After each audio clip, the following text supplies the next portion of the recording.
안녕하십니까. 학교 예감 원클릭 미용사 책 저자 이재월 성남 EBS 미용학원입니다. 메이크업 출제 기준은 메이크업의 개론, 피부학, 화장품학, 공중위생관리학에서 총 60문제에서 36개나 37개 맞으면 합격하십니다. 메이크업 이론 공부를 하시는 분들은 구독을 눌러서 여러 번 반복하고 문제풀이를 하고 가시는 분들은 모두 합격하실 겁니다. 메이크업의 개론, 메이크업의 정의 및 목적에 대해서 설명해 드리겠습니다. 메이크업의 정의는 얼굴이나 신체의 결점을 수정, 보완하여 장점을 부각시키는 개성 있는 아름다움을 만드는 모든 행위를 갖다가 메이크업의 정의라고 해요. 내면의 아름다움을 외면으로 표출하며 내면의 변화를 통한 내면 여행의 예술인 거예요. 특히 무대 및 영상 메이크업으로 그 범위가 요새는 넓어지고 있죠. 캐릭터 개별로 예술 범위가 확대되고 있어요. 그럼 용어의 정의는 뭐냐? 도대체 메이크업의 용어의 정의는 제작하다, 보완한다, 사전적 의미로 약점을 감추고 장점을 보완하도록 한다는 의미입니다. 17세기 메이크업의 용어란 처음 사용했어요. 메이크업의 4대 목적은 도대체 뭐냐? 본능적인 목적, 실용적인 목적, 신앙적인 목적, 표시적인 목적이 있어요. 본능적인 목적은 성적 매력을 표현하는 수단으로 사용한 거예요. 그 다음에 실용적인 목적은 같은 종족임을 표시하는 수단으로 사용한 것. 신앙적인 목적은 종교적 의미에서 시작해 메이크업의 변천이 돼 있죠. 그 다음에 표시적인 목적은 특별한 사항을 표시하기 위해서 목적으로 사용한 게 바로 표시적인 목적이에요. 그러면 다음 중 메이크업의 4대 목적이 아닌 것은 하면 본능적인 목적, 실용적인 목적, 신학적인 목적, 표시적인 목적이 아닌 거를 집으시면 돼요. 시험에 나오니까 머릿속에 넣으십시오. 메이크업의 어원, 메이크업이라는 것은 17세기 리처드 크레슈가 최초로 사용했어요. 페인팅이라는 것은 16세기 셰익스피어가 최초로 사용했고요.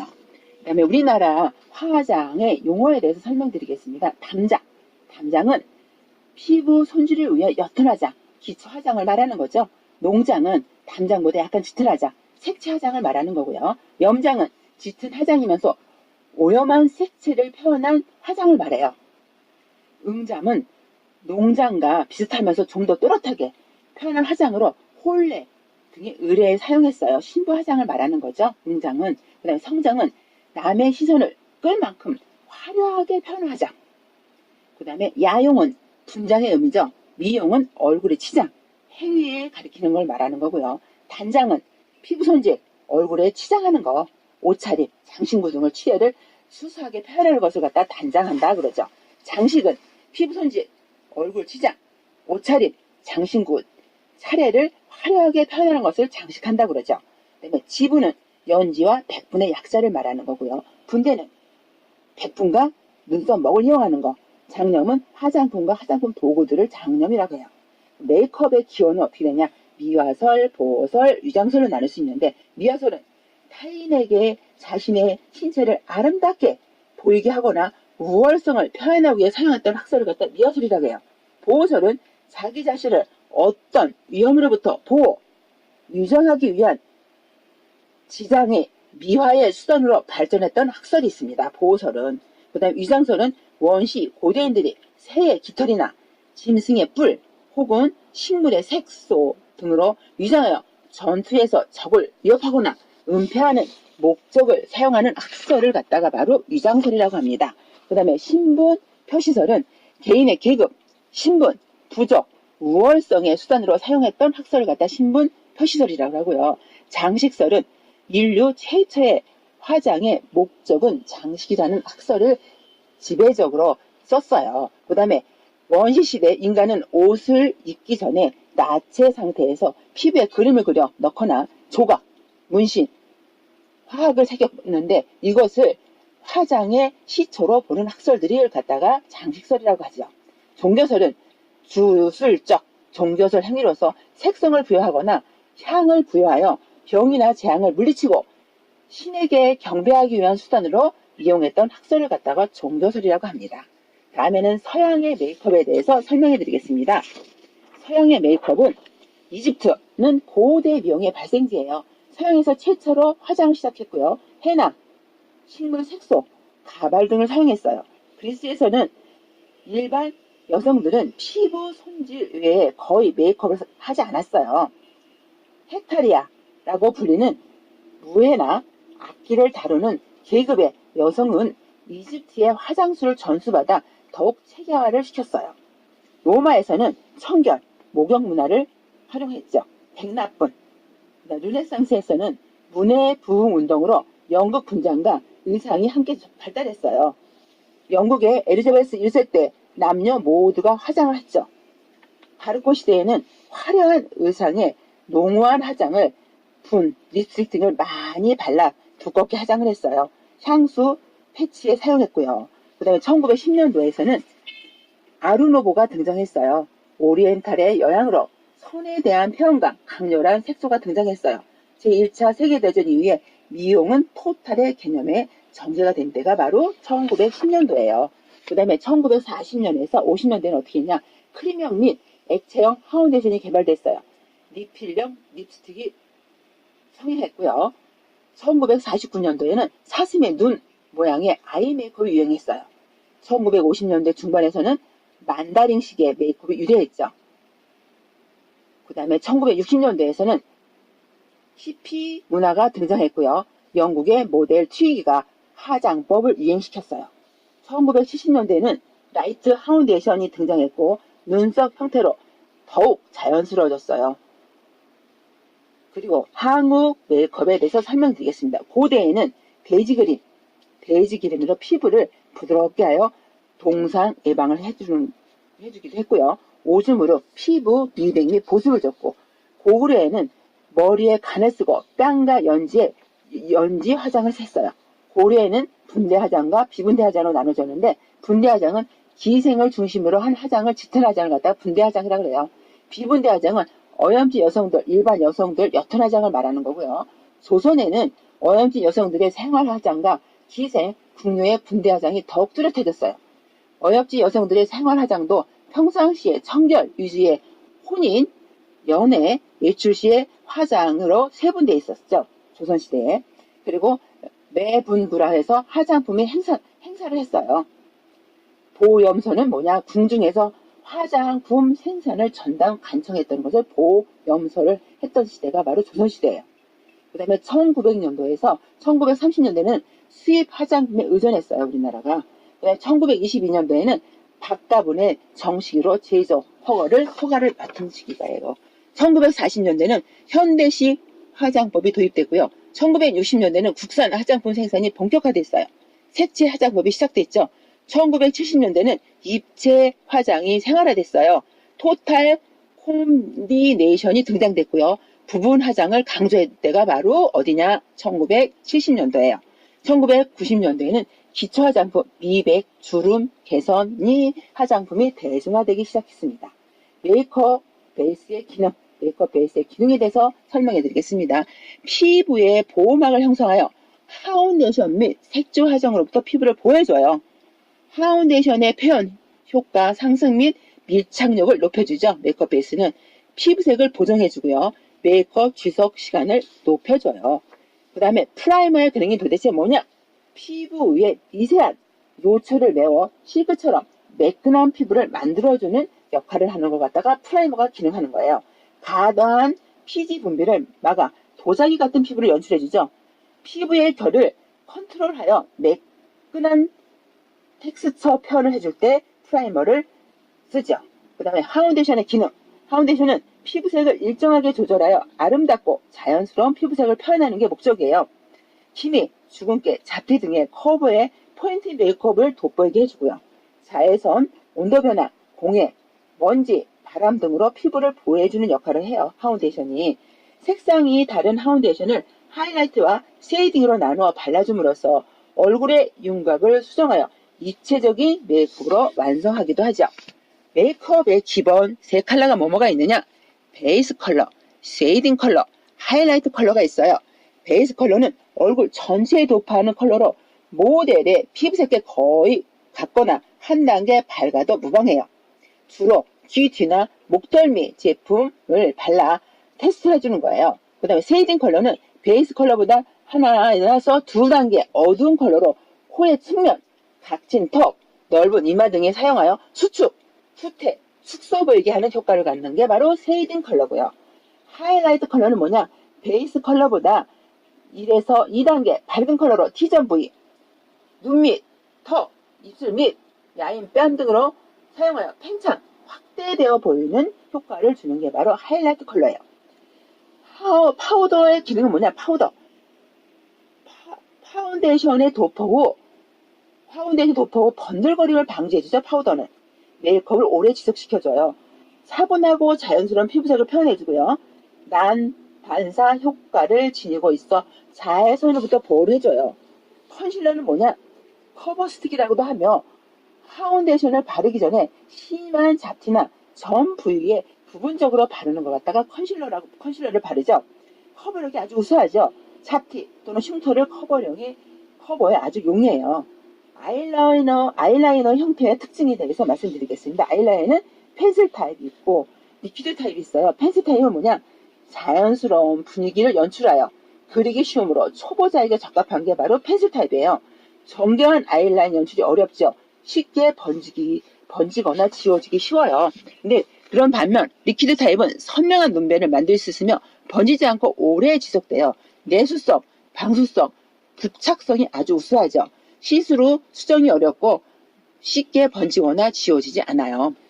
마스카라의 형태와 분류에 대해서 말씀드리겠습니다. 마스카라는 컬링 마스카라, 볼륨 마스카라, 롱래쉬 마스카라, 워터프루프 마스카라가 있는데 컬링 마스카라는 뭐냐?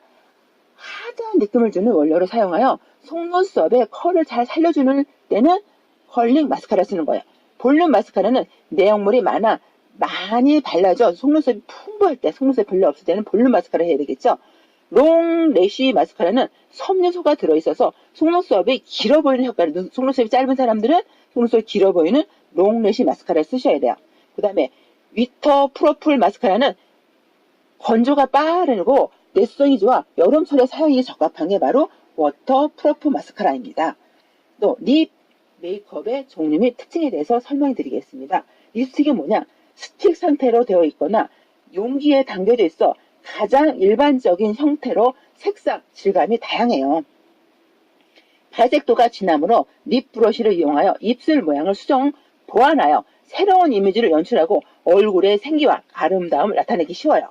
리크로스는 입술을 윤기 있고 촉촉하게 해주는 역할을 하죠. 색상은 아주 연하거나 무색, 투명한 경우가 많으므로 립스틱 위주에 덧발라주어 윤기 있는 느낌을 주며 은은하고 자연스러운 메이크업을 원활할 때 사용하는 게 바로 리크로스예요. 그 다음에 립라이너는 펜슬 타입으로 입술선을 선명하게 표현해주며 입술 화장이 번지지 않게 오래 지속시켜주는 역할을 하는 게 바로 립라이너예요. 입술 모양을 수정 및 보완할 때 보통 립라이너로 많이 하고 있죠. 그 다음에 립코트는 뭐냐? 립스틱 위에 발라서 립스틱이 지속적으로 증대시키는 역할을 하는 게 바로 립코트예요. 그 다음에 립 틴트는 뭐냐? 고체인 립스틱과 달리 액체 형태로 립스틱에 비해 자연스럽고 발색력이 우수한 게 립 틴트이고요. 그 다음 립밤은 뭐냐? 바세린 성분이 많이 들어있어 입술 케어용으로 많이 사용하고 있는 거 바로 립밤이죠. 자연스러운 색상과 펄이 함유하고 있어요. 눈썹은 이상적인 눈썹은 이마에서 3분의 1 지점에 있는 게 가장 이상적이죠. 눈썹의 길이는 45도 각도로 콧망울 해서 눈꼬리를 지나는 연장선과 만나는 지점이 가장 이상적이에요. 눈썹의 명칭에는 눈썹 머리, 눈썹 꼬리, 눈썹 산이 있는데 눈썹 머리는 어디냐? 얼굴 가운데 쪽에서 눈썹이 시작되는 부분을 말하고요. 눈썹 꼬리는 눈썹 끝부분을 말하고 눈썹 산은 눈썹의 가장 높은 부분을 눈썹 산이라고 그러죠. 이상적인 입술의 비율은 위 입술은 1이면 아래 입술은 1.5면 가장 이상적이십니다. 아래 입술이 조금 더 두꺼우면 되겠죠. 얼굴 부위별 명칭, 헤어라인은 뭐냐? 부위는 귀 위에서 이마 쪽으로 머리카락 난 부분을 갖다가 헤어라인 부분이라 그러죠. 화장법은 파운데이션이나 파우더를 소량 발라 경계가 생기지 않도록 하는 거예요. T존의 부위는 이마에서 콧대를 연결하는 부분을 말해요. 화장법은 하이라이트를 주어 얼굴에 화사하게 표현하는 방법인 거고요. V존이라고도 하죠. 양쪽 입꼬리 주변에 턱으로 연결되는 부위를 유전이라고 그러죠. 화장법은 뾰루지가 잘 생기고 건조해지심으로 소량의 파운데이션을 바르는 게 좋아요.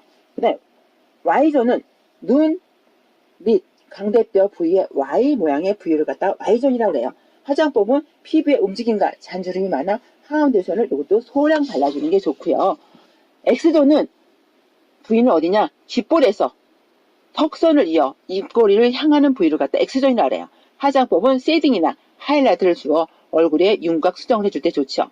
O존은 눈 주위와 입 주위를 말해요. 화장법은 피하 지방이 적어 주름이 쉽게 생기는 부위로 두꺼운 피부 표현 시 부자연스럽고 무거워 보이지 않게 하는 게 바로 주의점이에요. O존은 피하 지방이 적어 주름이 쉽게 생기는 부위이므로 두꺼운 피부 표현 시 부자연스럽고 무거워 보이니까 그거를 주의하셔야 됩니다. 그 다음에 얼굴형별 쉐이딩 및 하이라이트가 있어요. 둥근 얼굴형은 양쪽 측면을 쉐이딩 해줘야 돼요. 하이라이트는 T존 부위를 하이라이트를 밝게 주셔야 되고요. 각진 얼굴은 양쪽 이마 턱을 쉐이딩 해줘야 되고 하이라이트는 T존 부위를 해줘야 되고요. 다이아몬드 얼굴형은 강대뼈 턱곳은 쉐이딩 해주고 양쪽 이마, 양쪽 볼, 턱은 하이라이트를 주시면 돼요. 역삼각형은 양쪽 이마, 턱끝을 쉐이딩 해주고 양쪽 볼은 하이라이트를 주셔야 되겠죠. 긴 얼굴은 이마, 턱, 끝을 쉐이딩 처리해서 어둡게 해주고 양쪽 볼은 밝게 해줘서 갸란 얼굴형으로 해주는 게 가장 이상적인 얼굴이라고 볼 수가 있어요. 피부색에 따른 크림 선택 방법에 대해서 설명해 드리겠습니다. 붉은색 피부, 잡티가 많은 피부, 지성 피부는 끈적거림이 없는 연녹색 메이크업 베이스 크림이 좋습니다. 그 다음에 청백한 피부, 흰 피부, 결이 매끈한 피부, 건성 피부는 보습 성분을 함유하고 있는 핑크색의 에센스 타입 메이크업 베이스 크림을 발라주는 게 좋고요. 건강한 이미지에 까무잡잡한 피부를 원하는 여름철에는 시원한 젤 타임의 오렌지 계열 메이크업의 베이스 크림을 발라주는 게 가장 좋습니다. 파운데이션 바르는 기법, 선크 기법은 뭐냐? 콧대 옆부분에 쉐이딩을 넣는 기법입니다. 페일 기법은 기미나 잡티가 있는 부분을 가볍게 두드리는 기법이고요. 슬라이딩 기법은 얼굴을 전체적으로 문지르는 기법을 슬라이딩 기법을 합니다. 블렌딩 기법은 서로 다른 색의 파운데이션을 경계지지 않도록 하는 기법입니다. 패더리 기법은 그려진 선을 자연스러워 보이도록 하는 기법인 거고요. 에어브러시 기법은 에어브러시 건을 이용하여 파운데이션을 바르는 기법을 갖다가 에어브러시 기법이라고 합니다. 얼굴 윤곽 메이크업에 대해서 설명드리겠습니다. 베이스, 하이라이트, 쉐이딩이 있는데 베이스는 뭐냐? 얼굴 톤과 같은 계열의 색을 선정하여 얼굴 전체에 펴발라주는 걸 말하는 거고요. 하이라이트는 팽창, 확대, 진출되는 느낌의 색상을 사용하는 거예요. 피부 톤보다 한 두 톤 밝은 파운데이션으로 T존, V존 부위에 사용해주는 걸 말해요. 쉐이딩은 수축, 후퇴색의 느낌의 색상을 사용하는 거예요. 베이스톤의 파운데이션보다 2번, 2나 3톤 어두운 파운데이션으로 X존 부분이나 볼이나 줄어들어 보이고 싶은 부위를 혹은 얼굴형 중 마음에 들지 않게 튀어나와 보이는 부위를 턱뼈, 강대뼈, 넓은 미간 등을 커버할 때 사용하는 게 바로 쉐이딩입니다. 이번 동영상에서는 메이크업의 개념과 화장품 기능에 대해서 설명했는데 다음 동영상에서는 눈썹의 형태에 따른 이미지를 공부하도록 하겠습니다. 감사합니다.